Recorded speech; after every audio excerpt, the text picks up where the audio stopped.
सबसे पहली बात है, आईसीटी का फुल फॉर्म क्या है? इंग्लिश में कहते हैं इंफॉर्मेशन कम्युनिकेशन टेक्नोलॉजी, हिंदी में इसे कहते हैं सूचना और संचार प्रौद्योगिकी।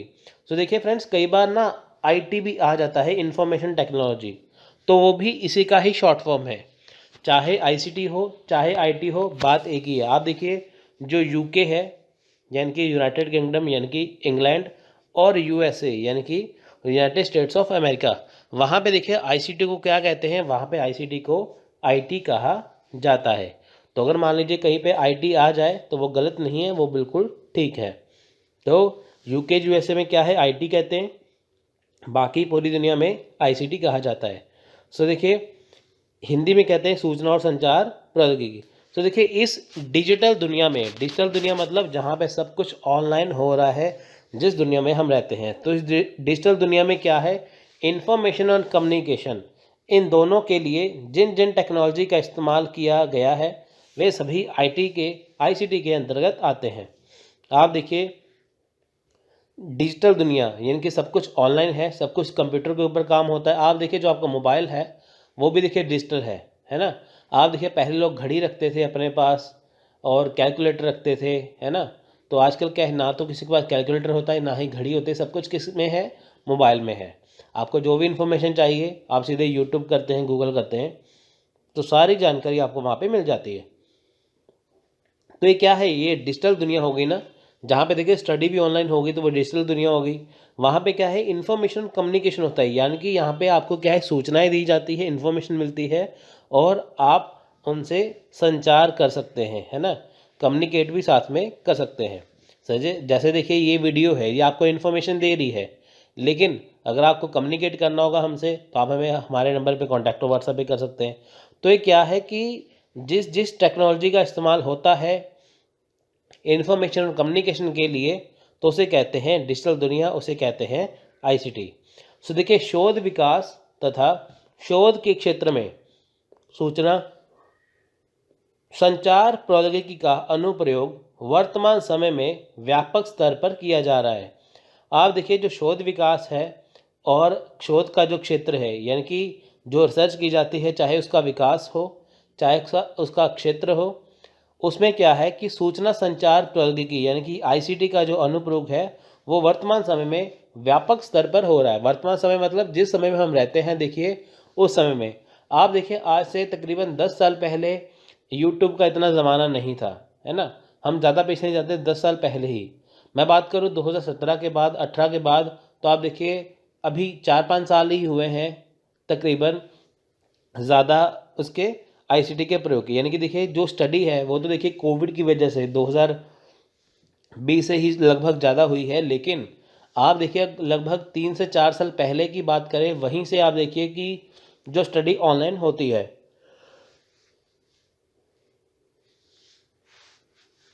देखिए स्टडी तो ऑनलाइन पहले भी होती है, लेकिन आईसीटी का प्रयोग जो है वो व्यापक स्तर पे इतना नहीं होता था। आप देखिए कि जो 2018 था, 2018 का जो दिसंबर का मंथ था, दिसंबर का महीना था, वहाँ से देखिए जो हमारा यूजीसी नेट का है, वो क्या था? ऑनलाइन हो गया था, कंप्यूटर बेस्ड हो गया था, जो कि एनटीए द्वारा किया गया। आप देखिए, इससे पहले ऑफलाइन होता था पेपर, तो अब क्या था? ऑनलाइन हो गया 2018 से, है ना। तो उसमें क्या है, देखिए व्यापक स्तर पर अभी क्या है, बहुत सारे एग्ज़ाम जो है, बहुत सारी परीक्षाएं जो हैं, वो डिजिटल तौर पर ली जा रही हैं। सो आंकड़ों को प्राप्त करने में तथ्यों का क्रमवार अध्ययन करने के साथ साथ विभिन्न विषय वस्तुओं का तुलनात्मक और पिक्टोग्राफिकल अध्ययन करने के लिए आज कोई भी विद्यार्थी सुदूर किसी भी पुस्तकालय, कक्षा, सेमिनार, संगोष्ठी में सूचना संचार प्रौद्योगिकी की मदद से लाभ ले सकता है और लाभ दे सकता है। आप देखिए, आप घर बैठे बैठे देखिए कोई भी आप किसी भी सेमिनार को अटेंड कर सकते हैं, है ना। जैसे जैसे आजकल सेमिनार तो हो गया आप अटेंड करना, लेकिन अगर आप नेट के जरिए करते हैं, वो वेबिनार होता है, बात एक ही है। तो यहाँ पे क्या है कि आप विषय वस्तु का तुलनात्मक अध्ययन कर सकते हैं। तुलनात्मक अध्ययन मतलब, जैसे आप ये इस लेक्चर का मेरा वीडियो देख रहे हैं, आप सेम लेक्चर किसी और का भी देख सकते हैं, तो आप उनमें कंपैरिजन कर सकते हैं, तुलनात्मक कर सकते हैं कि सबसे बेस्ट क्या है ना। पिक्टोग्राफिकल अध्ययन क्या है कि आपको साथ में पिक्चर दिखाई जाती है। देखिए आपको ये मैं पिक्चर दिखाता हूँ साथ में, है ना, कि आपको, ताकि आसानी हो जाए पढ़ने में। तो घर बैठे बैठे दूर बैठे व्यक्ति, अब देखिए जो ये हमारा जो वीडियो है वो इंडिया में तकरीबन बहुत सारे स्टूडेंट देखते हैं, है ना। तो वहाँ पे क्या है कि कोई पंजाब से है, कोई बंगाल से है, कोई तमिलनाडु से है, कोई महाराष्ट्र से है, तो ऑल ओवर इंडिया, है ना। तो ऑल ओवर इंडिया क्या है, पूरा स्टूडेंट ये कवर करते हैं। तो घर बैठे बैठे देखिए वो इसका लाभ ले भी सकते हैं, लाभ दे भी सकते हैं। लाभ लेना मतलब आपने लेक्चर पढ़ा, आपको अच्छा लगा, आपने नोट्स बना लिए। लाभ देना मतलब आपका इंटरेस्ट हुआ, तो कुछ स्टूडेंट जो हैं जो ऑलरेडी देखिए नेट क्वालिफाई कर चुके हैं वो पढ़ा भी सकते हैं। तो इससे क्या है, आप दूसरों को लाभ दे भी सकते हैं और खुद से लाभ ले भी सकते हैं। अब विद्यार्थी को शोध हेतु अलग अलग जगह पर जाने की आवश्यकता नहीं, इससे समय और धन की बचत होती है। अब देखिए होता क्या है, जब भी रिसर्च की जाती थी, जब भी शोध होता था, तो क्या होता था, जो विद्यार्थी है उन्हें जगह जगह घूमना पड़ता था। मान लीजिए कि किसी विद्यार्थी को, है ना, मान लीजिए कोई विद्यार्थी है, उसका सब्जेक्ट है हिस्ट्री या इतिहास, तो उसको देखिए मान लीजिए कि उसको इतिहास के विषय में पीएचडी वो कर रहा है, तो उसे रिसर्च करनी है, तो उसे उस जगह पे जाना होगा, है ना। या कोई भी ऐसा विषय है जिसके लिए आपको जाना होगा। लेकिन जैसे आपको भारत की देखिए सभ्यता संस्कृति जाने तो आपको जाना होगा, लेकिन वहाँ पे क्या है, अब आपको वहाँ पे जाने की ज़रूरत नहीं है। वो आप छोटी छोटी बातें जो हैं वो इंटरनेट से ले सकते हैं, आसानी से आपको पूरी जानकारी वहाँ पे मिल जाती है। इससे क्या है, आपका समय बचेगा, आपका धन भी बचेगा।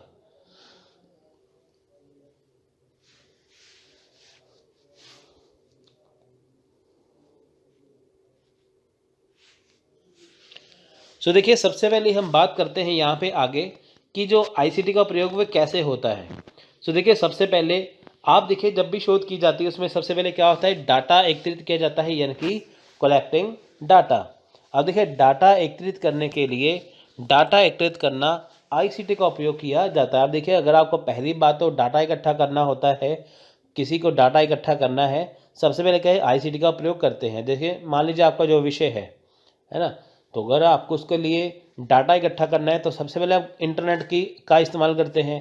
आपके मन में कोई भी क्वेश्चन आप सीधे गूगल पे सर्च करते हैं ना, तो वो क्या डाटा इकट्ठा करते हैं वहाँ से। प्राथमिक डेटा पर आधारित अध्ययन के मामले में ऑनलाइन प्रश्नावली सर्वेक्षण से डाटा एकत्रित करने के बजाय डाटा एकत्रित करने के लिए किया जाता है।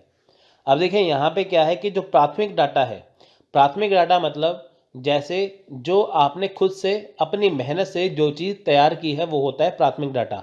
मान लीजिए आप शोध करता है, तो आपने जो अपने हिसाब से जो आपने इकट्ठा किया है डाटा उसे प्राथमिक डाटा कहते हैं। लेकिन आप किसी का ऑलरेडी बना हुआ डाटा, मान लीजिए किसी की पुस्तक है या किसी का कोई डाटा बना हुआ है, आप उसे यूज़ करते हैं, उसका इस्तेमाल करते हैं, वो होता है सेकेंडरी डाटा। ठीक है, प्राथमिक डाटा क्या है, जो आपको खुद का डाटा अपनी मेहनत से बनाया गया, दूसरे की मेहनत से बनाया गया होता है सेकेंडरी डाटा। सो देखिए प्राथमिक डाटा में क्या है, यहाँ पे ऑनलाइन प्रश्नावली होती है, ऑनलाइन क्वेश्चन आंसर सर्वेक्षण होता है, सर्वे होता है, बहुत सारी चीज़ें हैं जिसको आधार पर रख के क्या है डाटा इकट्ठा किया जाता है। यह समय और पैसे बचाने में मदद कर सकता है। देखिए आपका इसमें समय बचता है, आपका इसमें पैसे भी बचते हैं, वो तो सही बात है। देखिए कि देखिए आईसीटी का जहाँ प्रयोग हो वहाँ पे समय और पैसा दोनों बचेगा।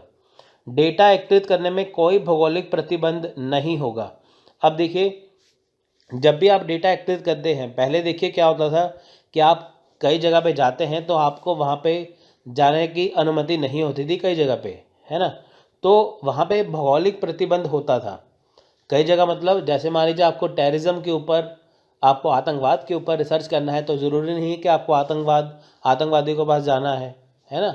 तो उसके बाद क्या है कि आपको किसी के ऊपर कुछ भी लिखना है, आपको जांचना है ना, तो ज़रूरी नहीं है कि आपको वहाँ पे आपको जाना पड़े, क्योंकि देखिए कई सभ्यता संस्कृति को बचाने के लिए, है ना, जैसे कई आदिवासी इलाके हैं वो अपनी सभ्यता संस्कृति को बचाने के लिए वहाँ पे किसी को आने की अनुमति नहीं होती। तो यहाँ पे क्या है कि वहाँ पे भौगोलिक प्रतिबंध होता है अगर आप खुद से वहाँ पे मैनुअल तरीके से जाएंगे। लेकिन इसमें इंटरनेट से के साथ क्या होता है कि आपको कोई भी भौगोलिक प्रतिबंध नहीं होता। ऑडियो या वीडियो कॉन्फ्रेंसिंग का उपयोग करके आयोजित ऑनलाइन साक्षात्कार के माध्यम से भी डाटा एकत्रित किया जा सकता है। अब देखिए होता क्या है, अगर आपको किसी से डाटा इकट्ठा करना है, किसी पर्सन से, किसी व्यक्ति से, आप उसे फ़ोन कर सकते हैं ऑडियो ग्रुप में या वीडियो कॉन्फ्रेंसिंग कर सकते हैं, आप वीडियो कॉल कर सकते हैं किससे, कंप्यूटर लैपटॉप से, कहीं से भी। तो आप उनसे क्या है ऑनलाइन उनका इंटरव्यू ले सकते हैं।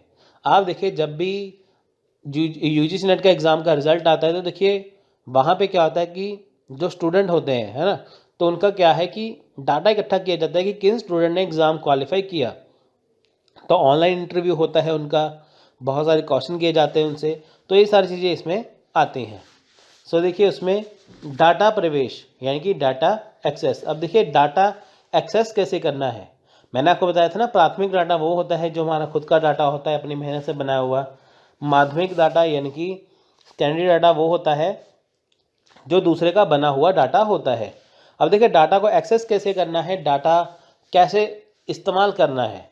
सो देखिए माध्यमिक डाटा को ऑनलाइन एक्सेस किया जा सकता है। मान लीजिए आपको रिसर्च करनी है, उसके लिए देखिए आपको डाटा की ज़रूरत पड़ी, किसी और का डाटा की, आपको जस्ट वहाँ से क्या है उदाहरण लेने हैं, आपको समझना है, तो क्या है आप उसे ऑनलाइन दे सकते हैं, ऑनलाइन उसे आप डाउनलोड कर सकते हैं। ऑनलाइन देखिए पोर्टल है जिनका उपयोग शोधकर्ता द्वारा ऑनलाइन डाटा तक पहुंचने के लिए किया जा सकता है। अब देखिए ऑनलाइन पोर्टल होते हैं जिसका आप इस्तेमाल कर सकते हैं। सरकार संस्थानों और संगठनों के विभिन्न विभाग अपनी वार्षिक रिपोर्ट ऑनलाइन अपलोड करते हैं। अब देखिए सरकार है ना, सरकार है, कुछ संस्थान है, संगठन है, उनकी जो वार्षिक रिपोर्ट होती है वो वहाँ ऑनलाइन अपलोड करते हैं। आप देखिए जो NIRF रैंकिंग हर साल आती है ना, तो उसको भी ऑनलाइन अपलोड किया जाता है NIRF की वेबसाइट पे। वहाँ पे पूरा इन्फॉर्मेशन दिया जाता है कि कौन सी यूनिवर्सिटी नंबर 1 पे है, कौन सा कॉलेज नंबर 1 पे है ना, वहाँ पे कि मेडिकल में कौन सा ऊपर है, इंजीनियरिंग कौन सा ऊपर है, वो सारी चीज़ें तो क्या है वो जारी करते हैं ऑनलाइन। तो उससे क्या है आप घर बैठे पता लगा सकते हैं कि आपको कहाँ पे एडमिशन लेना है, कौन सा बेस्ट है। सो ई पुस्तकें, डिजिटाइज्ड दुर्लभ संस्थान, पांडुलिपि जिसे मैन्युस्क्रिप्ट कहते हैं, को शोध उद्देश्य के लिए ऑनलाइन एक्सेस किया जा सकता है। देखिए जैसे जो ई बुक्स होती हैं, है ना, वो और जो दुर्लभ संसाधन हैं, मैन्युस्क्रिप्ट्स हैं, तो उसको क्या है आप ऑनलाइन जो है वो डाउनलोड कर सकते हैं, उनका इस्तेमाल आप कर सकते हैं। data.gov.in भारत सरकार का एक खुला या ओपन डेटा पोर्टल है जहां विभिन्न मंत्रालयों और विभागों के डाटा और दस्तावेज ऑनलाइन उपलब्ध हैं। कुछ राज्य ने अपने ऑनलाइन ओपन डेटा पोर्टल भी विकसित किए हैं। आप देखिए ओपन डाटा पोर्टल का मतलब होता है कि जिसे आप कोई भी इस्तेमाल कर सकता है, आप कर सकते हैं, मैं कर सकता हूँ। हालांकि आप रिसर्च नहीं करते, मैं रिसर्च नहीं कर सकता, लेकिन मैं फिर भी उसे देख सकता हूँ। तो कोई भी व्यक्ति देख सकता है, उसे कहते हैं ओपन पोर्टल या खुला पोर्टल, खुला डाटा पोर्टल।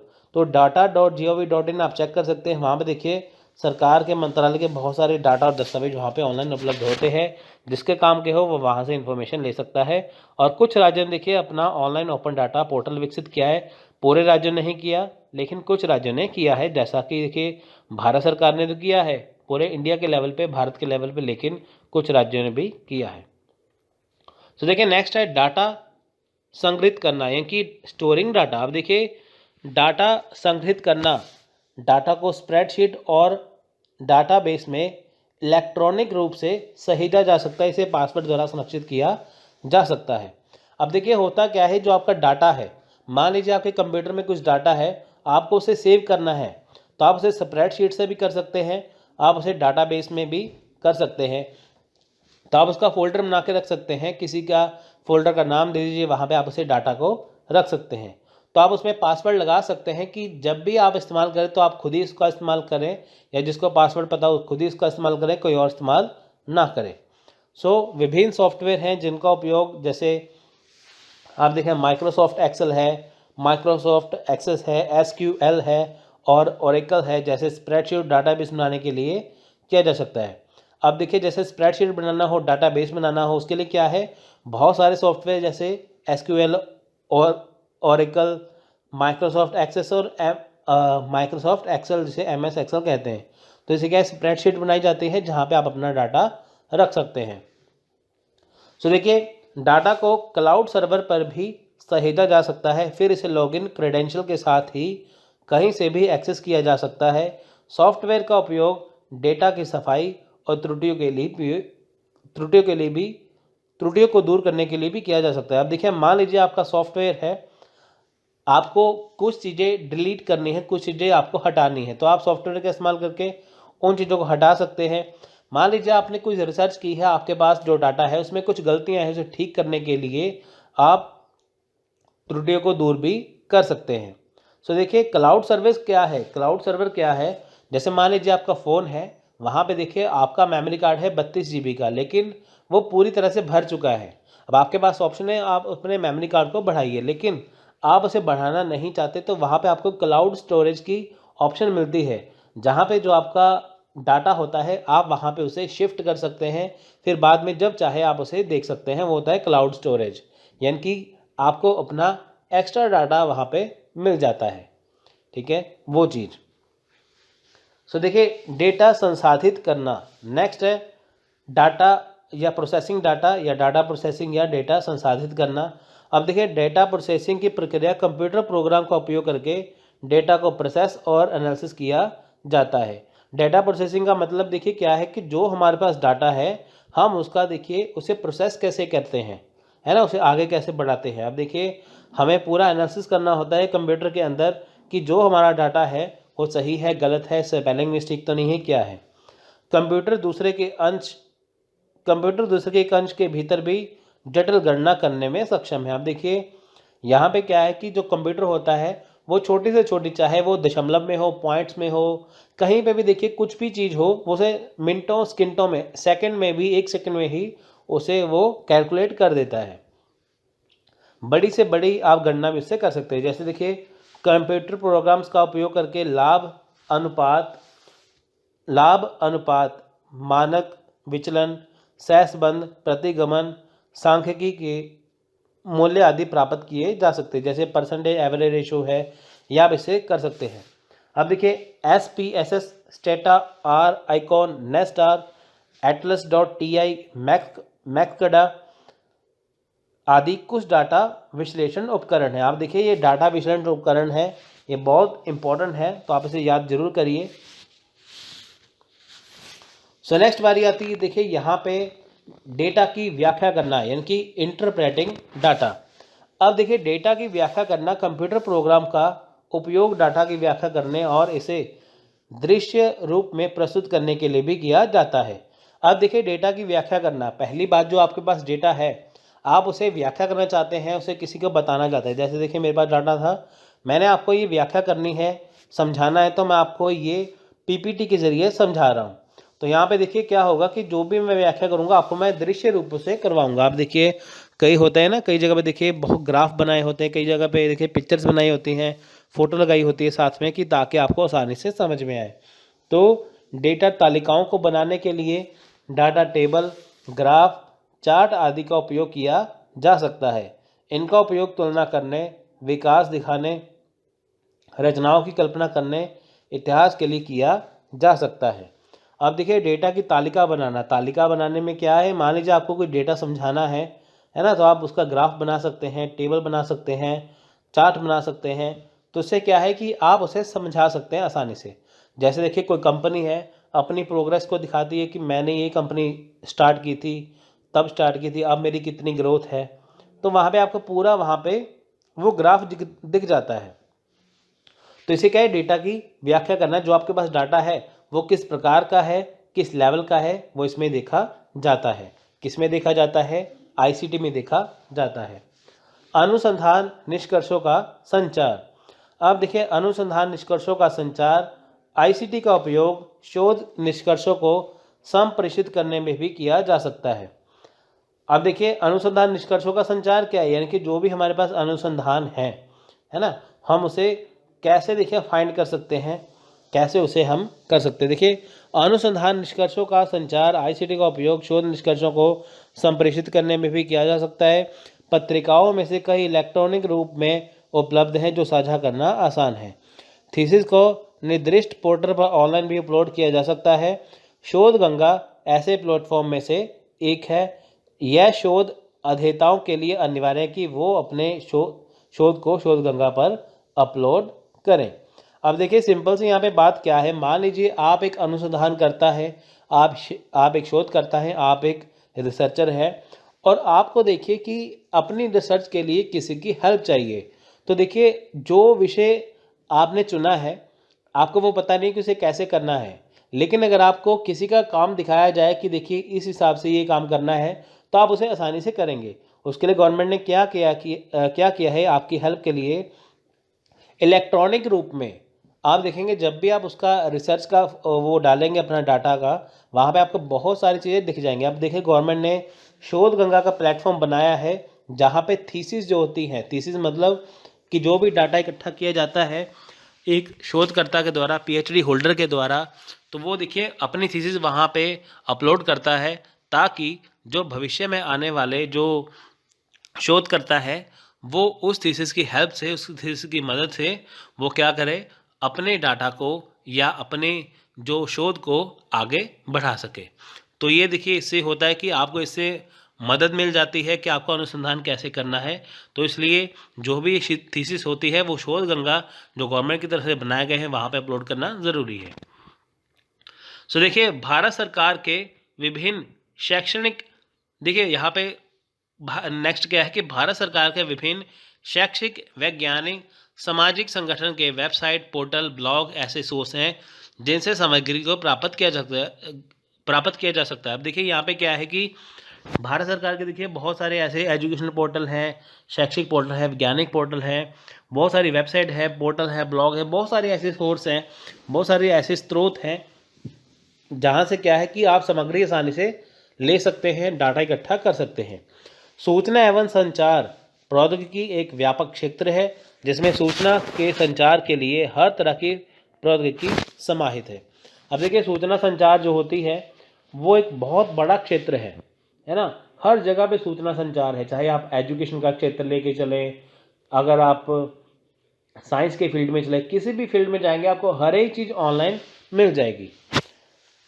यह वह प्रौद्योगिकी है जो कि सूचना के संचालन मतलब जहाँ पे सूचना की रचना की जाती है, भंडारण किया जाता है, उसका उपयोग किया जाता है कि योग्यता रखता है, तथा संचार के विभिन्न माध्यम कौन से देखिए, जैसे रेडियो है, टेलीविज़न है, सेल फोन है यानी कि मोबाइल फ़ोन, और कंप्यूटर और नेटवर्क है, हार्डवेयर है, सॉफ्टवेयर है, सैटेलाइट सिस्टम है, सेवा है और अनुप्रयोग है, से सूचनाओं के प्रसारण की सुविधा प्रदान करती है। तो देखिए यहाँ पे क्या है कि प्रौद्योगिकी का मतलब क्या होता है ना। टेक्नोलॉजी का मतलब क्या होता है, प्रौद्योगिकी का मतलब क्या होता है कि जो सूचना दी जा रही है ना। प्रौद्योगिकी यानी कि टेक्नोलॉजी का मतलब क्या है कि जो सूचना दी जा रही है उस सूचना को कैसे निर्माण किया जाए, उसका कैसे कहाँ पे रखा जाए, कैसे उपयोग किया जाए। अब जो सूचना दी जाती है वो देखिए कैसे दी जाती है, या तो आपको रेडियो से, टेलीविज़न से, मोबाइल फ़ोन से, कंप्यूटर से, है ना, हार्डवेयर से, कहीं से भी आपको देखिए ये सूचना दी जाती है। प्रौद्योगिकी टेक्नोलॉजी का काम क्या है, आपको विभिन्न प्रकार से सूचना को देना, है ना। अगर आप टीवी देखते हैं, टेलीविज़न, आप वहाँ पे आपको सूचना मिलेगी, है ना। मोबाइल देखते हैं वहाँ पे आपको सूचना मिलेगी। तो ये सारी चीज़ें क्या है, ये सारी चीज़ें किससे जुड़ी हैं, टेक्नोलॉजी से, इंफॉर्मेशन कम्युनिकेशन टेक्नोलॉजी से। आईसीटी कई लोगों के जीवन का अविभाज्य और तथा स्वीकृत अंग बन गया। अब देखिए जो आईसीटी है वो क्या है, जीवन का अविभाज्य अंग है, स्वीकृति अंग है। स्वीकृति मतलब आपने खुद से इसे अपनाया है। देखिए जो आपका मोबाइल फ़ोन है, आप उसे एक दिन के लिए अपने से दूर कर दीजिए, आपको ऐसे लगेगा कि जैसे आपने कुछ खो दिया है ना, जिसके आप रह नहीं सकते, जिसके बिना आप रह नहीं सकते। तो देखिए कई लोगों के जीवन का अविभाज्य अंग है। आप देखिए जैसे ऑनलाइन स्टडी होती है ना, तो आप देखिए बड़े बड़े यूट्यूब चैनल्स हैं जहाँ से आप स्टडी करते हैं, अगर देखिए वो ना होते तो कैसे होती तैयारी, है ना। तो इसलिए तो ये आपके क्या है, जीवन का अविभाज्य अंग है। नेक्स्ट देखिए कृषि, स्वास्थ्य, शासन प्रबंध और शिक्षा जैसे क्षेत्रों में इसका प्रभाव है। देखिए चाहे कृषि है, चाहे स्वास्थ्य है, चाहे शासन प्रबंध है, चाहे शिक्षा है, वहाँ पे क्या है, आईसीटी है। आईसीटी एक विविध संग्रह है जिसमें विभिन्न प्रौद्योगिकी उपकरण निहित हैं। आप देखिए कोई भी क्षेत्र है, कोई अछूता नहीं रह गया, सभी जगह क्या है, आईसीटी है। साथ ही साथ वीडियो कॉन्फ्रेंसिंग और इलेक्ट्रॉनिक मेल यानी कि ईमेल आदि जैसे सेवाएं भी सम्मिलित हैं। आप देखिए पहले क्या होता था, पहले के ज़माने में डाकिया जो था वो चिट्ठी लेके जाते थे। अब देखिए बहुत सारा ऐसा होता था कि जो भारतीय डाक सेवा है वहाँ पे चिट्ठियाँ पोस्ट कर दीजिए, वो बहुत देर लगा देते थे कई बार। लेकिन अब आ गया है ईमेल का ज़माना। अब वही चिट्ठी आपको कहाँ में करनी होती है, मेल करनी होती है। पहले आप देखिए चिट्ठी को आप लेटर बॉक्स में डाल के मेल करते थे ना, पहले आप देते थे ना उनके होम एड्रेस पे। लेकिन आजकल क्या है, ईमेल पे देखिए ईमेल एड्रेस बनाए गए हैं कि जो आपको चिट्ठी वहाँ पे देनी है उसे आप टाइप करिए, 1 सेकंड में वहाँ पे उसके पास पहुँच जाएगी। अब देखिए आपको मान लीजिए दिल्ली से मुंबई चिट्ठी भेजनी है, अगर आप वैसे डाक के ज़रिए भेजेंगे तो वो 10 से 15 दिन लगाएगा पहुँचाने में, है ना? तो अगर आप मेल करेंगे वो 1 सेकंड में जाएगा। तो देखिए टेक्नोलॉजी कहाँ तक आ चुकी है। सो देखिए यहाँ पे क्या है कि आज वीडियो कॉन्फ्रेंसिंग कर सकते हैं। पहले क्या था, फ़ोन में बातें होती थी, आजकल आप सीधे ही सामने आमने बैठ के बात कर सकते हैं अपने लैपटॉप के ज़रिए, है ना? वो सारी चीज़। तो ये किससे पॉसिबल हुआ? आईसीटी से पॉसिबल हुआ। अगर आईसीटी होता नहीं ये सारी चीज़ भी नहीं होती। आईसीटी एक पाइपलाइन प्रणाली की तरह है जहाँ सूचना सूचना मतलब पाइपलाइन प्रणाली होती है ना, जैसे पाइप लाइन, जैसे देखिए जैसे सूचना है जहाँ पे संग्रहित पानी, है ना? जैसे देखिए जो पानी होता है वो संग्रहित एक जगह पे किया जाता है। सूचना प्रौद्योगिकी जैसे भंडारण टैंकी, है ना, जहाँ पे पानी रखा जाता है में संचित होती है। आप देखिए जैसे पानी की टंकी होती है वहाँ पे पानी स्टोर किया जाता है, वैसे ही देखिए जहाँ पे सूचना प्रौद्योगिकी क्या है वहाँ पे वो सूचना का भंडारण करता है। टंकी में क्या होगा, पानी का भंडारण, और सूचना प्रौद्योगिकी आईसीटी में क्या होगा, सूचना का भंडारण। तो देखिए संचार प्रौद्योगिकी पाइप के माध्यम से संचार प्रापक के पास पहुंचता है। अब देखिए जैसे पाइप के जरिए आपके पास पानी पहुंचेगा, वैसे ही देखिए संचार के माध्यम से आपके तक क्या है पहुंचेगा, आपके पास सूचना पहुंचेगी। उपयोगी डाटा और सूचना के सृजन, संचरण, भंडारण, पुनः प्राप्ति और डिजिटल रूपों में संचालित आईसीटी की डिजिटल प्रौद्योगिकी सूचना के पूरे चक्र में प्रयोग में लाई जाती है। अब देखिए चाहे सूचना का सृजन करना यानी कि सूचना को बनाना, उसका संचरण करना, उसका भंडारण करना, सूचना को फिर से प्राप्त करना, ये पूरा चक्र किस में है, ये है आईसीटी में। सो देखिए सूचना एवं संचार प्रौद्योगिकी के विभिन्न घटक भी है। विभिन्न घटक देखिए क्या है इसके। पहला है कंप्यूटर हार्डवेयर प्रौद्योगिकी यानी कि कंप्यूटर हार्डवेयर टेक्नोलॉजी। हार्डवेयर का मतलब होता है कि जो चीज़ें कंप्यूटर के पार्ट्स होते हैं जिससे वो बना होता है। देखिए जैसे इसके अंतर्गत माइक्रो कंप्यूटर, सर्वर, बड़े मेन फ्रेम कंप्यूटर के साथ साथ इनपुट आउटपुट एवं संग्रह करने वाली युक्तियाँ आती हैं। अब देखिए कंप्यूटर हार्डवेयर होते हैं ना प्रौद्योगिकी। आप देखिए पहले ज़माना क्या था, जैसे लैपटॉप है, कंप्यूटर है, आजकल क्या है उसमें प्रोसेसर नए नए आ गए, जैसे i3 processor, i5 processor, i7 processor, है ना, और SSD आ गई है। तो वो क्या है उससे क्या है कंप्यूटर फास्ट हो जाता है ना। तो क्या है कि वो हार्डवेयर का प्रौद्योगिकी होगा, हार्डवेयर की टेक्नोलॉजी आ गई। पहले i3 जैसे देखिए जैसे आपके पास i3 है, आप स्पीड बढ़ानी है आप i5 ले सकते हैं, i7 कर सकते हैं। बहुत ज़्यादा अगर आपको जो उसमें करना है, अपना काम अच्छे से करना है तो, है ना। तो वो सारी चीज़ें, ये क्या है टेक्नोलॉजी क्या है हार्डवेयर में है। आप हार्डवेयर अच्छा इस्तेमाल कर सकते हैं।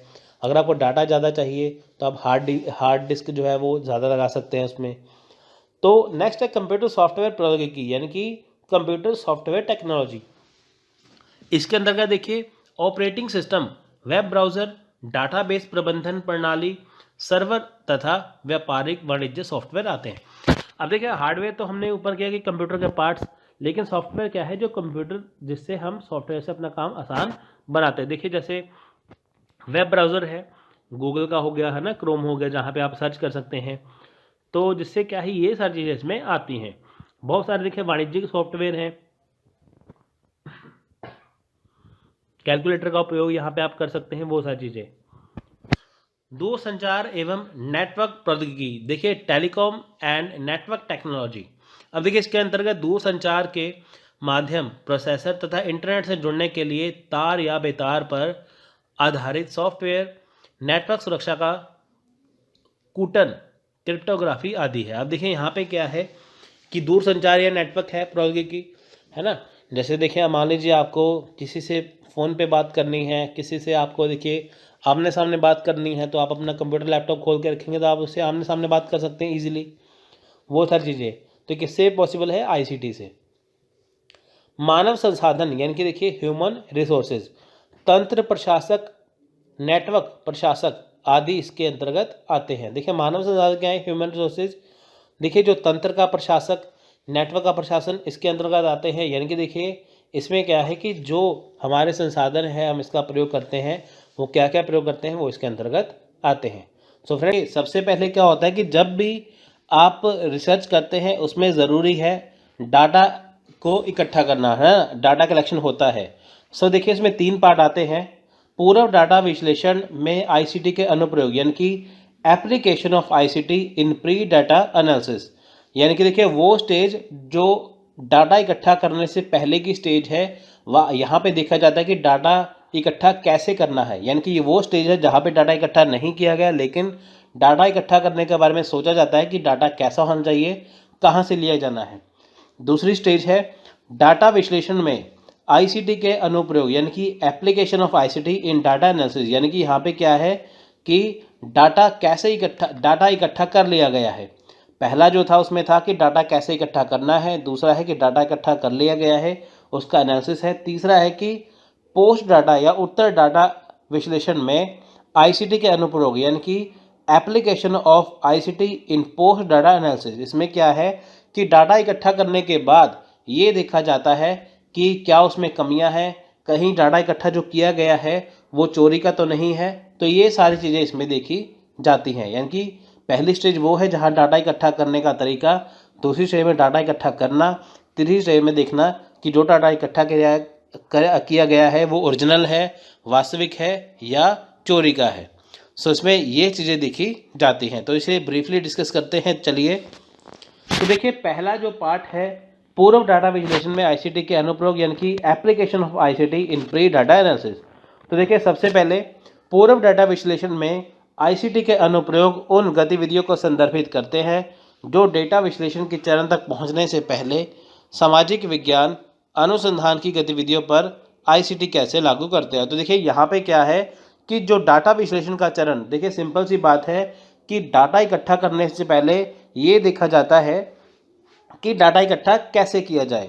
यानी कि देखिए यहाँ पे जो सामाजिक विज्ञान है, जो सोशल एक्टिविटी है, वहाँ पे देखिए जो हमें अनुसंधान करना है वहाँ पे डाटा इकट्ठा करना है, लेकिन डाटा हमें चाहिए, डाटा इकट्ठा करने का तरीका क्या है। तो देखिए यहाँ पे क्या है, तो सबसे पहले डाटा इकट्ठा करने के लिए साहित्यिक खोज यानी कि लिटरेचर सर्च होता है, दूसरा सामग्री खोज यानी कि कंटेंट सर्च होता है, तीसरा साहित्यिक समझना, साहित्यिक देखना होता है यानी कि लिटरेचर ट्रैकिंग, चौथा होता है आंकड़े संकलन यानी कि डाटा कलेक्शन। यानी कि डाटा इकट्ठा करने के लिए देखिए हमें 4 स्टेजेस से गुजरना पड़ता है। पहला है literature search, content search, literature tracking, data collection यानी कि साहित्यिक खोज, सामग्री खोज, साहित्य समझना या साहित्य देखना या आंकड़े संकलन। तो ये चीज़ें आती हैं जहाँ पे डाटा इकट्ठा करने की टेक्निक होती है। सो देखिए सबसे पहले बात करते हैं साहित्यिक खोज के बारे में। सो देखिए पहली बार शोधकर्ता, आप देखिए साहित्यिक खोज है या लिटरेचर सर्च है, यहाँ पे देखा जाता है कि जो लिटरेचर या साहित्य कैसे खोजना है, हमें डाटा इकट्ठा करना है तो उसके लिए साहित्य खोज कैसे की जाती है। देखिए पिछली बार शोधकर्ताओं को पुस्तकालय में साहित्य की प्रतियों पर खोज करने की आवश्यकता है, जिसके तहत यह कठिन प्रयास है और खोज परिणाम सीमित थे। अब देखें यहाँ पे क्या था कि पुराने समय में क्या होता था कि जो शोधकर्ता होते थे उन्हें पुस्तकालय यानी कि लाइब्रेरी में जाके क्या करना पड़ता था, साहित्य की प्रति खोजने की आवश्यकता होती थी, है ना। यानी कि देखिए अगर आपको रिसर्च करनी है, अगर किसी को रिसर्च करनी है तो उसके लिए क्या करना पड़ता था, पहले उनको लाइब्रेरी जाना पड़ता था, वहाँ पे जो मोटी मोटी किताबें होती थी साहित्य की उन्हें उठाना पड़ता था, उन्हें देखना पड़ता था, उनसे काम का जो डाटा है वो निकालना पड़ता था। तो जो परिणाम थे वो बहुत सीमित थे। लेकिन देखिए इससे विपरीत क्या हुआ कि जो आजकल सब कुछ ऑनलाइन हो चुका है, आईसीटी की हेल्प से यानी कि इंफॉर्मेशन कम्युनिकेशन की टेक्नोलॉजी से क्या है, सब कुछ आजकल आसान हो चुका है, जिसकी वजह से क्या है कि जो भी शोध सामग्री होती है, इसके विपरीत आज बहुत सारी शोध सामग्री साहित्य और कलाकृतियों को इंटरनेट खोज इंजन और डेटाबेस का उपयोग करके खोजा जा सकता है। देखिए पहले समय में जो काम लाइब्रेरी में जाके बुक्स को खोजने के बाद होता था, आज के समय में क्या होता है कि वही चीज़ इंटरनेट के ज़रिए, आईसीटी के ज़रिए बहुत आसान हो चुकी है। वहाँ पे क्या है कि आप इंटरनेट पर जाके गूगल पे सर्च करते हैं, कुछ भी सर्च करते हैं, तो आपको अपने रिसर्च से संबंधित, शोध से संबंधित या अनुसंधान से संबंधित आपको सारी चीज़ें वहाँ पे मिल जाती हैं। सो देखिए, गवर्नमेंट की तरफ से ये चीज़ें बनाई गई हैं, जैसे शोध Ganga, Google scholar, Microsoft academic search, Mantle या एसएसआरएन यानी कि सोशल साइंस रिसर्च नेटवर्क।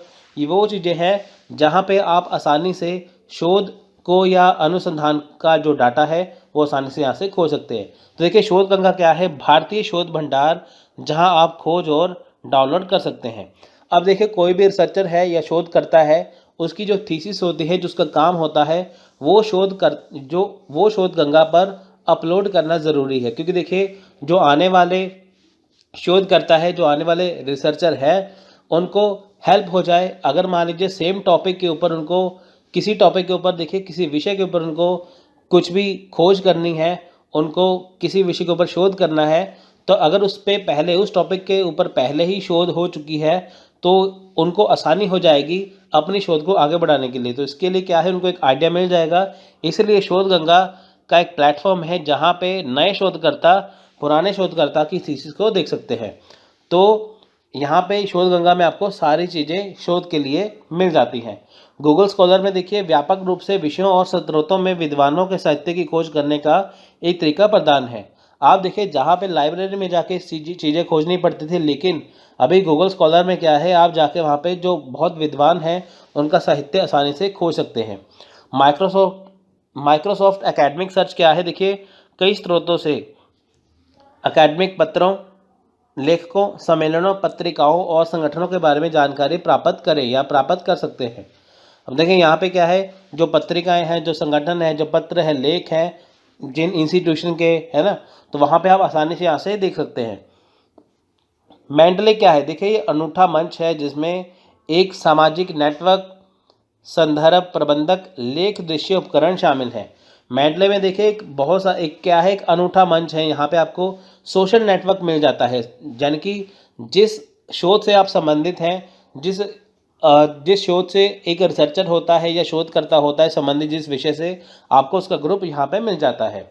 एसएसआरएन क्या है? सोशल साइंस रिसर्च नेटवर्क, यानी कि सामाजिक विज्ञान में विद्वानों के अनुसंधान और संबंधित सामग्रियों के बहुविषयक ऑनलाइन भंडार है। यहाँ पे देखिए, सोशल साइंस रिसर्च नेटवर्क में क्या है कि जो सोशल साइंस से जो रिसर्च हमें करनी है, जो सामाजिक विज्ञान है, जो हमारा सामाजिक विज्ञान है, जहाँ पे जिस सोसाइटी में हम रहते हैं, हमें उसके संबंध में देखिए जो खोज करनी है, उससे संबंधित देखिए यहाँ पे हमें ऑनलाइन बहुत सारा डाटा यहाँ पे मिल जाता है।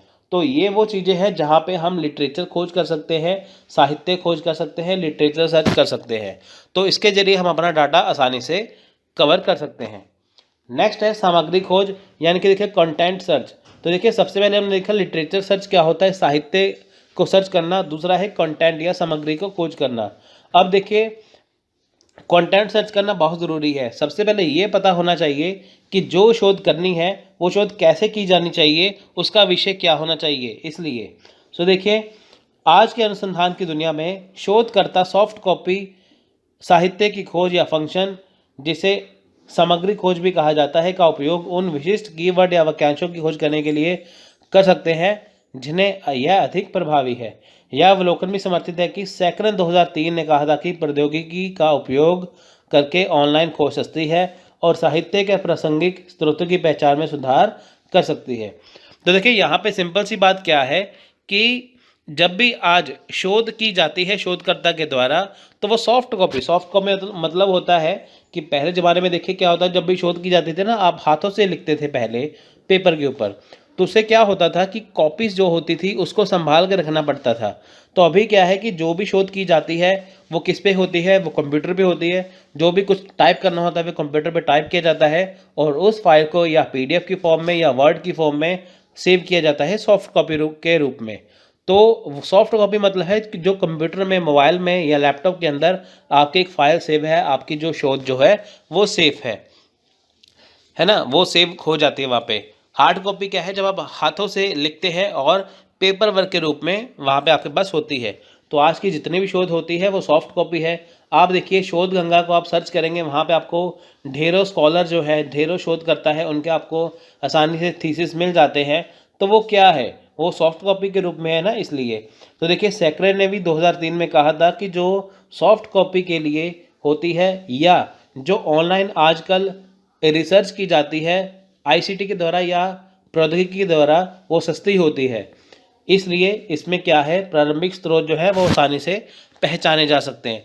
तो सिंपल सा यहाँ पे कहने का ये मतलब है कि पहले देखिए खोज करने के लिए, शोध करने के लिए जगह जगह घूमना पड़ता था, लेकिन आजकल क्या है, आपको जगह जगह घूमना नहीं पड़ता।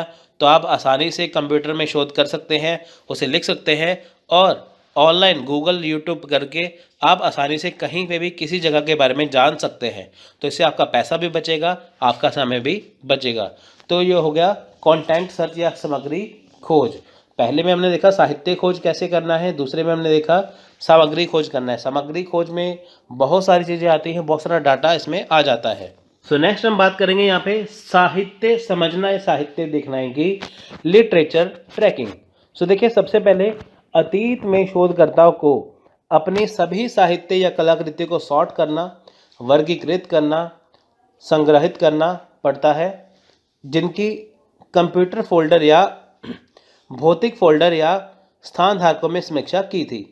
तो देखिए यहाँ पे सिंपल सा क्या था कि देखिए जो अतीत में, अगर हम कुछ साल पहले की बात करें, जो भी साहित्य होता था, जो भी कलाकृति होती थी किसी शोधकर्ता की, तो क्या करते थे, कंप्यूटर में उसे पहले सॉर्ट करते थे। सॉर्ट करने का मतलब क्या है, वो उसे क्रम वाइज लगाते थे, है ना। तो जैसे होता है ना, बढ़ते क्रम में लगाते हैं, जैसे पहली एक जैसे लेसन 1 2 3 4 ऐसे करके, वो क्या था, उसे सॉर्ट किया जाता था, उसे एक लाइन में लगाया जाता था, उसे क्या था कि क्रम वाइज लगाया जाता था, फिर से वर्गीकृत किया जाता था। जैसे मान लीजिए कि भारत की जनसंख्या के ऊपर किसने खोज की है, तो सबसे आपको पता है कि जनगणना हर 10 साल में होती है। तो किसने देखिए पहले 1991 1991 की खोज की, फिर 2001 की, 2011 तक की है ना। तो वहाँ तक के देखिए उसने 3 खोज की। अब देखिए सारा डाटा मिक्स ना हो जाए, वो क्या करेंगे, 99 जो 1991 वाला यानी कि 1991 वाला एक साइड कर देंगे, 2001 वाला एक साइड कर देंगे, 2011 वाला एक साइड कर देंगे, उनका फोल्डर बना लेंगे। तो ये क्या करते थे, उसकी समीक्षा करते थे बाद में कि जिसके बारे में हमने जाना है, जिसके बारे में हमने देखा है, मान लीजिए भारत की जनसंख्या के ऊपर उन्होंने खोज की है, उसकी समीक्षा की जाती थी, क्या वो सही है, क्या वो प्रॉपर है। अगर कुछ अननेसेसरी चीज़ है जो काम की नहीं है, उसे हटा दिया जाता था। तो देखिए यहाँ पे सबसे बड़ी प्रॉब्लम क्या थी, यहाँ पे क्या था कि जब भी उन्होंने मान लीजिए कि भारत की जनसंख्या के ऊपर किसी ने खोज की, वही मैंने आपको बताया फिर से, तो वहाँ पे क्या था, शोधकर्ता को अपना स्वयं का ट्रैकिंग तंत्र बनाने की आवश्यकता थी। जैसे एक शब्द दस्तावेज या स्प्रेडशीट प्रारूप में उनको उनके समीक्षित साहित्य को ट्रैक और प्रबंधित करने के लिए, ताकि वह भविष्य में फिर से उपयोग को संदर्भित कर सके। इन्हें हाथ संबंधी रूप से काम कठिन हो सकता है। तो देखिए यहाँ पे क्या था, सब कुछ पहले उन्हें मैनुअली तरीके से करना पड़ता था, उनको फोल्डर बना के वहाँ पे अलग अलग चीज़ रखनी पड़ती थी, और उन्हें एक ऐसी चीज़ वहाँ पे ट्रैकिंग तंत्र आप उन्हें बनाना पड़ता था। ट्रैकिंग तंत्र मतलब होता है कि जैसे मान लीजिए उनको किसी चीज़ की ज़रूरत पड़ गई, है ना, किसी चीज़ की ज़रूरत पड़ गई, उन्हें पता है कि मेरे को ये चीज़ की ज़रूरत है, हालांकि उसको पूरा अपना लिटरेचर वर्क या पूरा उसको देखिए कुछ भी अपना काम नहीं देखना, सिर्फ उसे थोड़ा सा ही पार्ट देखना है। तो उसके लिए देखिए उसे खुद से काम करना पड़ता था, खुद से हाईलाइट करना पड़ता था, ताकि वो उसका फिर से इस्तेमाल कर सके। तो ये काम थोड़ा सा मुश्किल हो जाता था, क्योंकि सब कुछ उसे बनाना पड़ता था अपने लिए। लेकिन अब क्या है, आईसीटी ने बहुत तरक्की कर ली है। यहाँ पे क्या है, आईसीटी की प्रगति के साथ शोधकर्ता अभी भी पुराने दृष्टिकोण का उपयोग कर सकते हैं, लेकिन अधिक से अधिक शोधकर्ता अब मेंडले जैसे सॉफ्टवेयर का इस्तेमाल उपयोग कर रहे हैं, जो साहित्य सामग्री और संपर्कों को प्रबंधित करके साझा करने खोजने में मदद कर सकते हैं, जिनकी समीक्षा उन्होंने की थी। तो देखिए पहले जो काम मैनुअली तरीके से करना पड़ता था, पहले एक जगह फाइल रख दी, फिर उसे खोजना, फिर उसे संभाल के रखना। लेकिन आजकल क्या है, जो मेंडले नाम का एक सॉफ्टवेयर है, यहाँ पे क्या है, उसकी मदद से रिसर्च करता या शोधकर्ता को बहुत आसानी हो चुकी है, जिससे क्या है, उनको ट्रैकिंग तंत्र खुद से नहीं बनाना पड़ता। अगर मान लीजिए जो उनका रिसर्च वर्क है, रिसर्च का जो काम है, अगर देखिए उनमें कुछ सामग्री चाहिए, कुछ साहित्य सामग्री चाहिए, तो वो क्या करेंगे, उसकी आसानी से मेंडले की जो सॉफ्टवेयर की मदद से उसे आसानी से उसकी समीक्षा कर सकते हैं। पहले क्या था, उन्हें खुद से फोल्डर को जांचना पड़ता था कि क्या क्या कमियां हैं, लेकिन मेंडले की मदद से क्या है, समीक्षा आसानी से हो सकती है। तो ये काम उनका काफ़ी आसान हो गया। किसकी वजह से हुआ? आईसीटी की वजह से हुआ।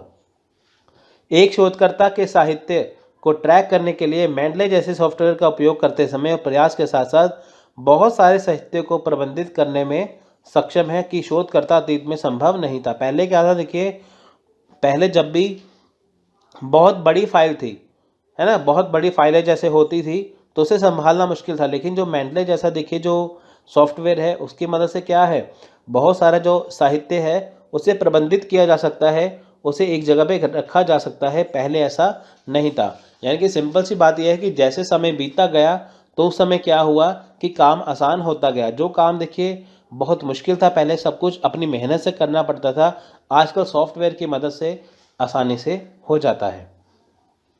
सो देखिए नेक्स्ट है आंकड़े संकलन यानी कि डाटा कलेक्शन। सो देखिए आईसीटी की मदद से क्या है कि जो डाटा संग्रह है ऑनलाइन वेब आधारित या इंटरनेट सर्वेक्षण के माध्यम से एकत्रित किया जा सकता है। इस उद्देश्य से निर्मित सॉफ्टवेयर और इंटरनेट प्रौद्योगिकी का उपयोग करना जो डाटा संग्रह में प्रौद्योगिकी है, उत्तरदाताओं से सर्वेक्षण की गई प्रतिक्रियाओं को इकट्ठा करने के लिए समय और लागत को कम कर सकते हैं।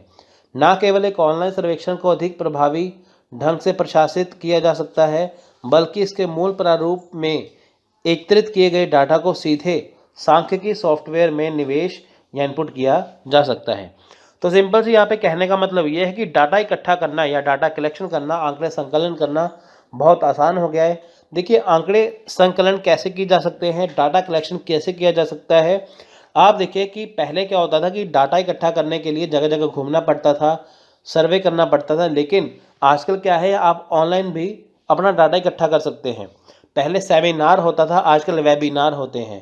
पहले क्या था, इंटरव्यू होती थी जगह जगह जाके, आजकल क्या है, आप ऑनलाइन घर बैठे बैठे ऑनलाइन आमने सामने देख के इंटरव्यू कर सकते हैं। बहुत सारी ऐप्स है, जैसे जूम ऐप है, गूगल पे आप सर्च कर सकते हैं, बहुत सारे गूगल जैसे होती है उसकी ऐप है, गूगल मीट है ना, ये सारी चीज़ें।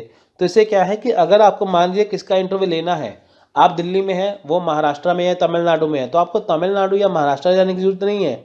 आप घर बैठे बैठे अपने लैपटॉप से, मोबाइल से तो या कंप्यूटर की मदद से आप उसके साथ ऑनलाइन बैठ के उसका इंटरव्यू वहाँ पे ले सकते हैं।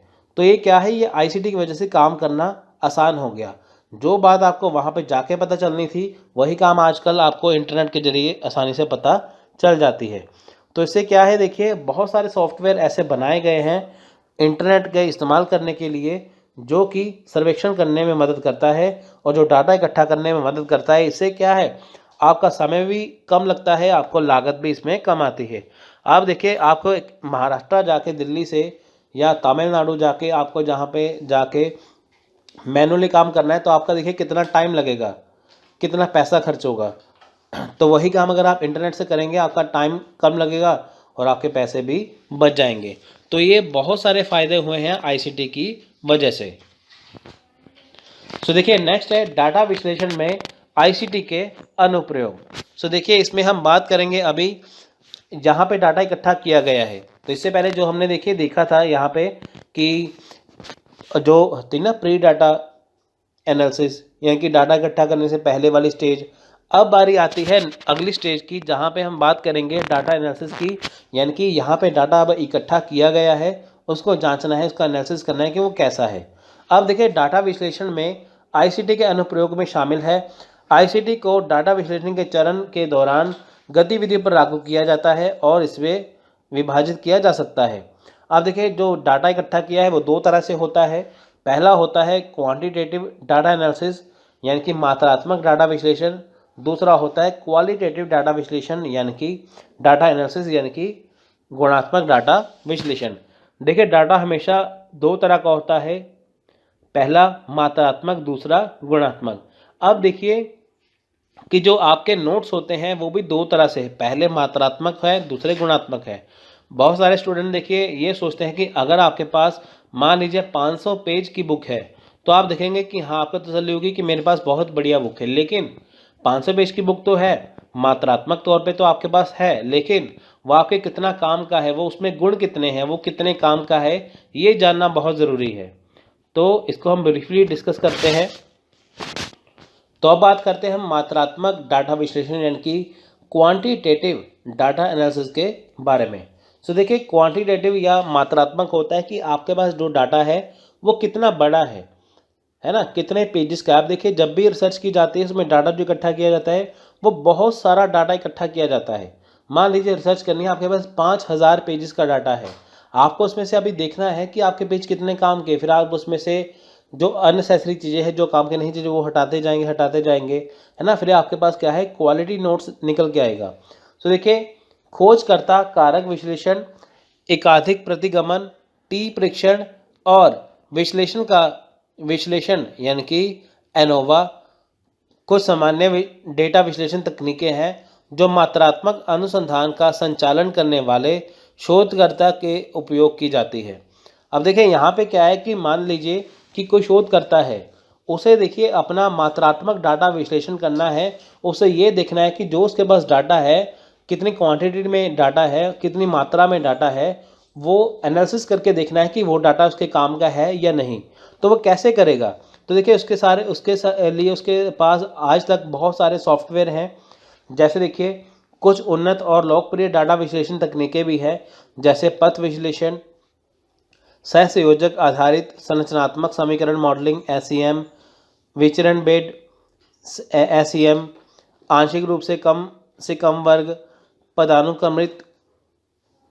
पदानुक्रमित प्रतिगम विश्लेषण और पदानुक्रमित रैखिक मॉडलिंग। देखिए, हिंदी में नाम इसके थोड़े से अजीब है, थोड़े से मुश्किल है, लेकिन आप इसे इंग्लिश में भी देख सकते हैं, बहुत आसानी से है।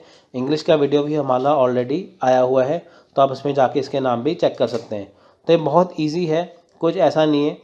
सो यहाँ पे देखना है अब शोधकर्ता को, अनुसंधानकर्ता को, कि जो उसके पास डाटा है बहुत सारी मात्रा में, तो वो उसके काम का है या नहीं, उसका एनालिसिस करके देखना, उसका विश्लेषण करना। तो वो इन चीज़ों की मदद से उसे देख सकता है। तो देखिए, यहाँ पे मेन बात आती है SPSS यानी कि statistical package for social science, अधिक सुविधाओं और कार्य क्षमता के साथ साथ अधिक उन्नत और समृद्ध है। देखिए, जितने भी ये जो चीज़ें हैं, ये सारे सॉफ्टवेयर हैं पता लगाने के लिए कि मात्रात्मक डाटा विश्लेषण करने के लिए। यानी कि ये सारे सॉफ्टवेयर किसके लिए बनाए गए हैं? एक अनुसंधानकर्ता के लिए, एक रिसर्चर के लिए बनाए गए हैं, कि ताकि वो ये जान सके कि जो उसका डाटा है, मात्रात्मक डाटा है, उसे कैसे उसका विश्लेषण किया जाए, उसका कैसे एनालिसिस किया जाए। तो SPSS जो है, इनकी statistical package for social science जो है, यहाँ पे देखिए बहुत सारी अधिक सुविधाएं मिलती हैं। यहाँ पे कार्य क्षमता भी बहुत अच्छी होती है, उन्नत होती है, जिससे आसानी से डाटा का विश्लेषण हो सकता है। दूसरा है R यानी कि R foundation for statistical computing, जिससे आसानी से देखिए पता लगाया जा सकता है। मैटलैब है, ये मैथ वर्क के लिए है। अगर देखिए डाटा में कुछ मैथ का काम है, कुछ गणित का काम है, तो इससे पता होता है मैटलैब से। माइक्रोसॉफ्ट एक्सेल, इससे देखिए स्प्रेडशीट बनती है, जितने भी देखिए मार्कशीट होती है वो इससे बनती है।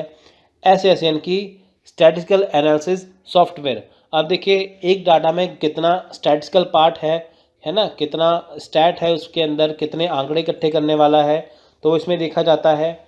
ग्राफाइट प्रिज्म है। ग्राफाइट प्रिज्म क्या है कि ग्राफ बना के इसमें देखा जा सकता है कि कौन सी चीज़ कितनी है, कितनी नहीं है। लास्ट है मिनीटैब।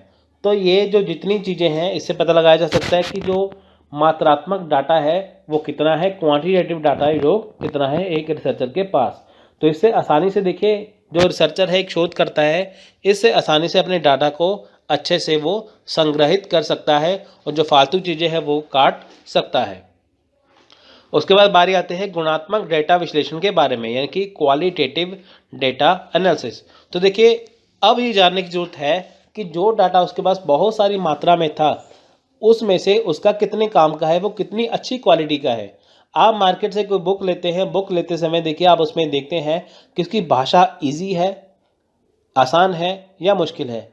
अगर देखिए भाषा आसान होती है और वह सभी चीज़ों को कवर कर लेता है, तो वो डाटा बहुत अच्छा है। फॉर एग्जांपल आपको मैं अपनी बात बताता हूँ। देखिए, जो हमारा स्टडी भारत यूट्यूब चैनल का जो नोट्स है, उसको पढ़ने के बाद, चाहे वो पेपर 1 है चाहे पेपर 2 है, उसको पढ़ने के बाद आपको ना तो कोई बुक पढ़ने की ज़रूरत है, ना ही कोई नोट्स बनाने की ज़रूरत होती है। क्यों? क्योंकि हमने सारा ही टॉपिक उसमें कवर किया है, उसी से एग्ज़ाम से क्वेश्चन बनता है। लेकिन मार्केट में बहुत सारी बुक्स ऐसी है जो आप विश्वास करके लेते हैं, वहाँ पे क्या होता है कि आपको उस टॉपिक से संबंधित, पहली बात तो क्या होता है, इसमें टॉपिक पूरे नहीं होते, विषय पूरे नहीं होते। दूसरी बात क्या है कि उसमें अगर विषय होते हैं, बहुत छोटे-छोटे देते हैं विषय, उसमें आपका टॉपिक कवर नहीं हो पाता। तो उसमें क्या है कि उसमें जो उसका गुणात्मक गुण है वो बहुत कम हो जाता है। आपको फिर दूसरी बुक लेनी पड़ती है। तो ऐसे करते-करते मान लीजिए पेपर 1 की तैयारी करते हैं, तो उसके लिए आपको क्या है 3 से 4 बुक्स लेनी पड़ती है। लेकिन अगर आप एक अच्छी बुक लेते हैं जिसमें आपका सारा सिलेबस कवर हो जाए, जैसे हमारा यूट्यूब चैनल है उसका आप बुक लेते हैं, आपका पूरा सिलेबस कवर हो जाएगा, उसके बाद आपको कोई बुक पढ़ने की ज़रूरत नहीं पड़ती। तो यहाँ पे बात आती है गुणात्मक की, कहाँ पे आपको 3 से 4 बुक्स लेनी पड़ती हैं एक ही चीज़ के लिए, कहाँ से आपको एक ही बुक पे सारा हो जाता है। तो इसे कहते हैं गुणात्मक डाटा विश्लेषण, यानी कि वो चीज़ उसकी क्वालिटी के ऊपर डिपेंड करता है ना। जैसे आप चाइना का मोबाइल लेते हैं और कंपनी का मोबाइल लेते हैं, आपको उसमें क्वालिटी का फ़र्क दिखता है, तो वैसा ही डाटा में फ़र्क होता है कि जो डाटा है आपके पास वो कितना अच्छा है, कितना बुरा है। सो देखिए, अब इसमें क्वालिटी चेक करने के लिए होता क्या है, क्वालिटी चेक करने के लिए, गुणात्मक चेक करने के लिए देखिए, ये जो सॉफ्टवेयर है जैसे NVivo, atlas.ti, MAXQDA और SPSS टेक्स्ट एनालिसिस, ठीक है, ये टेक्स्ट एनालिसिस है। इसमें जो शब्द हैं, शब्दों की पहचान यहाँ पे की जाती है। तो ये सारी चीज़ें क्या है, गुणात्मक डाटा विश्लेषण के लिए। तो लास्ट अब बारी आती है उत्तर डाटा, यानी कि पोस्ट डाटा विश्लेषण में ICT के अनुप्रयोग के बारे में। ये तीसरी स्टेज है जहाँ पे डाटा इकट्ठा कर लिया गया है। अब देखा जाना है कि डाटा इकट्ठा करने के बाद स्टेज कौन सी आती है। इसमें चेक किया जाएगा कि जो भी डाटा है वो चोरी का तो नहीं है, वो पूरा है, अधूरा तो नहीं है, सब कुछ इसमें देखा जाएगा। पहली स्टेज में हमने किया था जब डाटा इकट्ठा नहीं किया गया था, दूसरी स्टेज में किया था कि डाटा इकट्ठा कर लिया गया है, तीसरी स्टेज वो है जहाँ पे डाटा इकट्ठा करने के बाद की स्थिति कैसी होती है।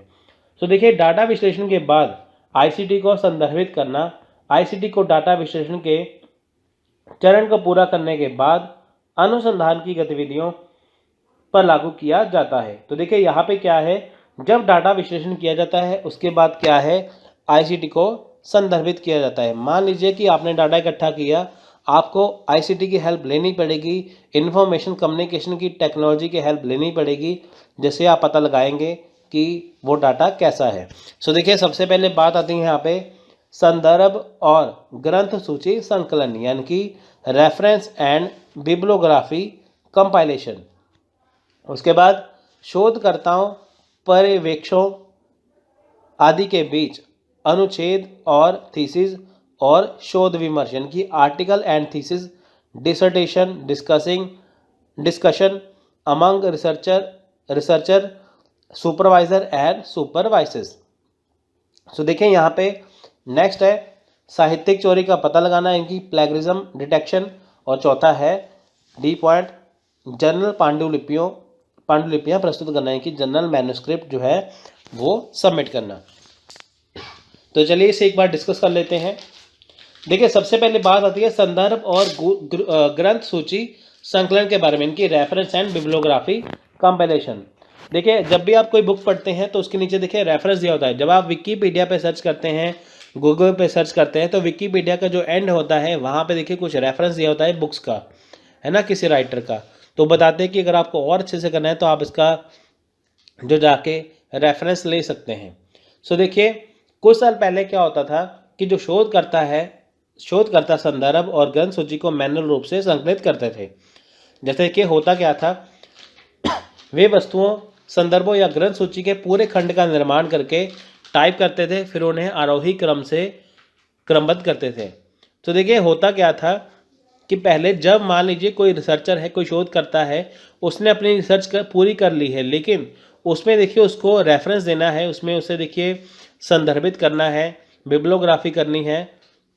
तो पहले कैसे करता था, पहले वो क्या करता था, देखिए पूरे खंड का निर्माण करेगा, इनके अपने पूरे काम का वो निर्माण करेगा, एक उसी किताब बनाएगा। फिर किताब बनाने के बाद क्या करता है, देखिए उसमें वो टाइप करता था हर एक रेफरेंस को, उसे क्या करना पड़ता था, टाइप करना पड़ता था। तो टाइप करने के बाद फिर उससे देखिए वो असेंडिंग ऑर्डर, इनकी आरोही क्रम में, इनकी बढ़ते क्रम में वो लगाता था कंटिन्यूस, यानी कि लाइन वाइज कहते हैं ना, जैसे पहला, दूसरा, तीसरा, चौथा, पांचवा, ऐसे करके। पहले क्या होता था, सब कुछ मैनुअल रूप से अपने हाथों से करना पड़ता था। खंड का निर्माण किया, फिर उसने टाइप किया, फिर उसने उसका रेफरेंस दिया, उसके बाद क्या था, उसे आरोही क्रम में लगाया। तो ये सारा काम क्या होता था, अपने हाथों से होता था, तो थोड़ा सा मुश्किल था। लेकिन देखिए आजकल क्या है, इस प्रकार के सॉफ्टवेयर अपने लेख या शोध को तैयार करते समय शोधकर्ता की दक्षता और सटीकता में सुधार कर सकते हैं। लेकिन देखिए जैसे समय बदला, थोड़ी सी तरक्की हुई, आईसीटी के आने के बाद क्या है, जो रेफरेंस और बिब्लियोग्राफी देखिए जो हाथों से लिखनी पड़ती थी, टाइप करनी पड़ती थी हर एक जगह पे, हर एक पेज पे, आजकल क्या है वो अपने आप ही वहाँ पे लगाई जा सकती है। तो जो काम 5 दिन में होता था, वो काम आज 5 मिनट में होता है। कहाँ पे हाथों से लिखना है रेफरेंस को, कहाँ पे आपको सब कुछ वहाँ पे बना बनाया खुद ही वहाँ पे मिल जाएगा। सो देखिए निम्नलिखित सॉफ्टवेयर वो है जो ग्रंथ सूची संकलन के लिए की जा सकती हैं। यानी कि अगर आपको रेफरेंस देना है, बिब्लियोग्राफी करनी है अपने काम में, तो आप उसे इनकी मदद से कर सकते हैं। जैसे एंड नोट्स हो गया, जोटेरो हो गया, मेंडले हो गया, आप इनकी हेल्प से, इनकी सहायता से क्या है, रेफरेंस आसानी से दे सकते हैं। सो देखिए ये बहुत सारे जो सॉफ्टवेयर हैं, ये सिर्फ रिसर्चर के लिए, शोधकर्ता के लिए ही बनाए गए हैं। तो नेक्स्ट बारी आती है शोधकर्ताओं पर्यवेक्षों आदि के बीच अनुच्छेद और थीसिस शोध विमर्श, इनकी आर्टिकल एंड थीसिस या dissertation discussing among researcher, supervisor या सुपरवाइसेस। तो देखिए यहाँ पे क्या है, एक लेखक या शोध प्रबंध के निर्माण के दौरान शोधकर्ताओं पर्यवेक्षकों के बीच दौरान चर्चा या संचार की आवश्यकता होती है। अब देखिए होता क्या है, जब भी एक लेख होता है, थीसिस होता है, या जो भी शोध प्रबंध होता है, वहाँ पे क्या है, एक जगह पे शोधकर्ता होता है, दूसरी तरफ क्या है, उसका पर्यवेक्षक यानी कि सुपरवाइजर होता है। दोनों के बीच क्या है, आपस में संचार होता है या चर्चा होती है। जब भी हम स्कूल में जाते हैं ना, जब भी हम टीचर को देखिए अपनी फाइल सबमिट कराते थे, वो हमसे क्या था, प्रैक्टिकल लेते थे, है ना, सवाल जवाब पूछते थे मौखिक रूप से। तो ऐसे देखें यहाँ पे क्या है, एक तरफ शोध करता है, दूसरी तरफ क्या है, सुपरवाइजर है।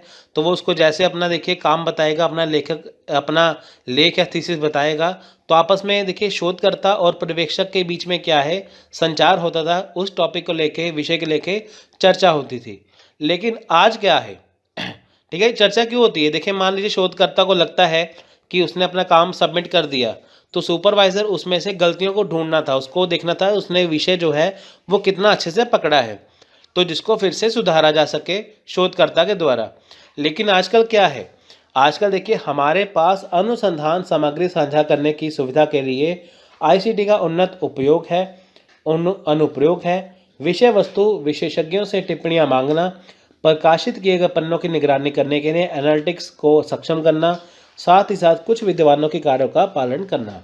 लेकिन देखिए जहाँ पे क्या था, एक शोधकर्ता को पहले सुपरवाइजर से चर्चा करनी पड़ती थी, लेकिन आजकल क्या है, आजकल आईसीटी की मदद से क्या है, जो भी उसका काम होता है, लेख होता है, शोध जो होती है, वो उसे किसी को साझा कर सकता है। उससे क्या है, उस विषय के बारे में उसे ढेरों टिप्पणियां मिल जाएंगी। जैसे मान लीजिए उसने अपना जो शोध काम है किसी जगह पे इंटरनेट पे डाला, तो वहाँ पे देखिए अगर उस शोध से संबंधित बहुत सारे लोग पहले से जुड़े हैं, तो उसमें कमेंट करके बताएंगे कि इसमें क्या क्या कमियां हैं, ताकि वो फिर से सुधार सके। अब देखिए पहली बात क्या होती है कि जो भी प्रकाशित पन्ने हैं, जैसे मान लीजिए किसी अनुसंधानकर्ता ने अपनी एक बुक बना दी, लेकिन उसके क्वेश्चन के आंसर मैच नहीं कर रहे, उसके आंसर गलत हैं। अब देखिए जो सुपरवाइज़र था वो पहले हर एक चीज़ को उसे ढूंढना पड़ेगा, लेकिन अगर वो किसी को ऑनलाइन वो वहाँ पे डाल दे, तो लोग कमेंट करके बता देंगे इसमें क्या क्या कमियां हैं, तो वो उसे आसानी से दूर कर सकता है प्रकाशित करने से पहले।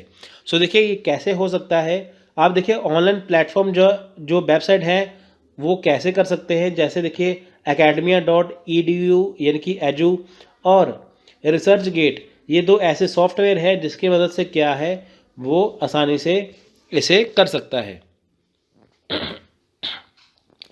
नेक्स्ट है साहित्यिक चोरी का पता लगाना, यानी कि प्लेगरिज्म डिटेक्शन।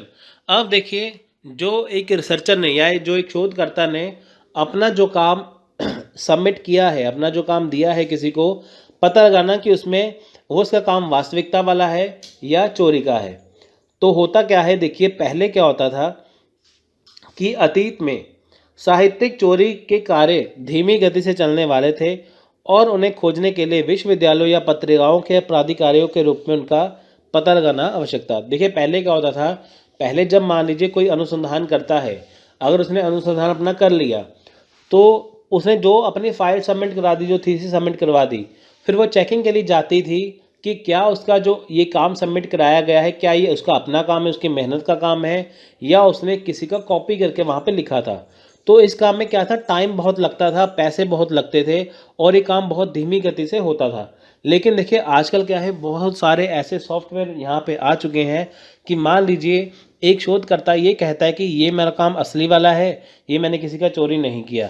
लेकिन देखिए बहुत सारे सॉफ्टवेयर ऐसे हैं कि जिनकी मदद से आसानी से पता लगाया जा सकता है कि ये कहाँ से कॉपी किया गया है। सो देखिए चोरी का पता लगाने के लिए कि उसका काम वास्तविकता वाला है या नकली है, तो ये कैसे पता लगेगा, वो सॉफ्टवेयर की मदद से पता चलेगा आजकल। सो देखिए आईसीटी की प्रगति के साथ क्या है, पाठक या शोधकर्ता बाजार में उपलब्ध साहित्यिक चोरी चेकर सॉफ्टवेयर का उपयोग कर सकते हैं। जैसे देखिए ग्रामरली है, आर्टिकल चेकर है, ट्रेंटिन है, डुप्ली चेकर है। इससे देखिए आसानी से चीज़ पाई जा सकती है। जैसे मान लीजिए उसका जो काम है 200 पेज का है, वो 200 पेज को देखिए यहाँ पे डालेंगे तो उसमें पता चल जाएगा कि कौन से पेज पे कौन सा पैराग्राफ कहाँ से चोरी किया गया है। सो ये सारी चीज़ें इसमें आती हैं प्लेगरिज्म डिटेक्शन से। देखिए आजकल ये काम बहुत आसानी से हो जाता है। सो लास्ट है जर्नल पांडुलिपियाँ प्रस्तुत करना या जर्नल मैन्युस्क्रिप्ट समेशन। अब देखिए अतीत में जर्नल पांडुलिपि यानी कि जो मैन्युस्क्रिप्ट होती है जमा करता, मैन्युस्क्रिप्ट देखिए वही है कि जो अपने हाथों से काम किया है ना, वो मैन्युस्क्रिप्ट हो गया, मैनुअली तरीके से किया। देखिए अतीत में जो जर्नल पांडुलिपि या मैन्युस्क्रिप्ट होती थी, जमा करता शोधकर्ताओं, लेखकों और जर्नल के संपादकों, समन्वयकों के बीच ईमेल संचार के माध्यम से हुआ करता था। देखिए मान लीजिए एक रिसर्चर है, एक अनुसंधान करता है, उसे अपना जो मैन्युस्क्रिप्ट है, उसे अपना जो काम है वो संपादक को जमा करवाना है। तो उसके लिए क्या था, वो मेल करता था उनको कि मेरे पास ये काम है, क्या मैं आपको ये जमा करवा दूँ। तो देखिए फिर वहाँ से मेल आता था कि आप करवा दीजिए या ऐसे कर लीजिए, तो उसमें टाइम थोड़ा सा लग जाता था। लेकिन अब क्या है कि अब जो वेब आधारित जर्नल पांडुलिपियाँ हैं, मैन्युस्क्रिप्ट हैं, प्रबंधन और सहकर्मी समीक्षा सॉफ्टवेयर, इलेक्ट्रॉनिक पांडुलिपि जमा या प्रबंधन प्रणाली आमतौर पर शोधकर्ताओं, पत्रिकाओं, प्रकाशकों के समुदायों के बीच उपयोग की जाती है। पहले क्या था, संपादकों को क्या था कि पहले मैन्युस्क्रिप्ट या पांडुलिपि देनी पड़ती थी, जिससे वो खोज के पता लगा सकते थे कि ये चलेगी या नहीं। तो अब क्या है कि देखिए ये काम क्या है, आजकल इंटरनेट के ज़रिए आसान हो चुका है। वहाँ पे क्या है, बहुत सारे ऐसे सॉफ्टवेयर हैं जिनसे आसानी से चेकिंग की जा सकती है ना। जैसे एक अनुसंधान करता है, उसी विषय का दूसरा अनुसंधान करता जो है, वो सॉफ्टवेयर की मदद से आसानी से वो पता लगा सकते हैं कि ये छपने वाली है या नहीं, प्रकाशित हो सकती है या नहीं, है ना। तो पहले देखिए कहाँ पे संपादक उसको देखता था, ईमेल से पढ़ता था, लेकिन अब क्या है, ये बहुत सारे प्रकाशक जो है, बहुत सारी पत्रिकाओं के जो प्रकाशक है, उसे आसानी से देख पाएंगे। सो यहाँ पे क्या है, नेक्स्ट ऐसी प्रणालियों का उपयोग करके प्रकाशन की स्थिति को प्रस्तुत करने और जांचने के उनके समय को कम किया जा सकता है। इसके अलावा इस तरह की प्रणालियों का उपयोग प्रस्तुत करने के साथ साथ सहकर्मी समीक्षा प्रबंधन, जिसमें गलत संचार, खो जाने या संचार की देरी को कम से कम किया जा सकता है, कि उत्पादकता और गुणवत्ता में सुधार कर सकता है। वही सिंपल सी बात है कि देखिए अगर मान लीजिए पहले अनुसंधान करता है, तो पहले क्या करता था, संपादक को मेल करके अपनी फाइल भेजता था, फिर संपादक बताता था कि ये छपने वाली है या नहीं। लेकिन आजकल क्या है कि जो उसका काम है किसी अनुसंधानकर्ता का या एक रिसर्चर का, तो वो सीधे ही प्रकाशक को दे सकता है। तो प्रकाशक देखिए बहुत कम से कम टाइम लगाते हैं, क्योंकि देखिए उसने अगर अपना काम जो है इंटरनेट पे डाल दिया, तो प्रकाशक उसमें देख सकते हैं और कह सकते हैं कि इसमें क्या क्या कमियां हैं। तो उसमें क्या था, जहाँ पे टाइम ज़्यादा लगता था, अब क्या है, वहाँ पे अभी टाइम या समय कम लगता है। तो उसमें आसानी से वो पता लगाया जा सकता है कि इसमें क्या कमियां हैं, और जो अनुसंधानकर्ता ने जो अपनी फाइल जो जमा करवाई थी, जो उसका काम था, वो उसमें उसकी गुणवत्ता में सुधार कर सकता है। यानी कि जो काम पहले बहुत लंबे प्रोसेस से था, अब वो आसानी से हो सकता है ना। पहले डर होता था कि ये फ़ाइल वहाँ से कट ना जाए, ये फ़ाइल खो ना जाए, लेकिन जब मान लीजिए वो अपनी फ़ाइल को ऑनलाइन सबमिट कर देगा, तो वहाँ पे क्या है, अगर उसकी फ़ाइल कट भी जाएगी तो वहाँ से उसे फिर से वो डाउनलोड कर सकता है। तो यहाँ पे ये सारा डर वहाँ पे ख़त्म हो गया। सो देखिए, निम्नलिखित सॉफ्टवेयर हैं जिनकी मदद से क्या है कि एक अनुसंधानकर्ता अपनी मैन्युस्क्रिप्ट या पांडुलिपियों को प्रस्तुत करने के लिए आसानी से इसका प्रयोग कर सकता है। सो देखिए, जैसे एल्सेवियर है, विली है, सेज पब्लिकेशंस है, ये सारी जो चीज़ है, ये इसमें अपनी मैन्युस्क्रिप्ट वो प्रस्तुत कर सकते हैं। पहले देखिए क्या होता था कि पहले प्रस्तुत करने के लिए संपादकों के साथ संपर्क करना पड़ता है, लेकिन आजकल क्या है कि अपनी चीज़ को आप आसानी से प्रस्तुत यहाँ पे कर सकते हैं इन सॉफ्टवेयर के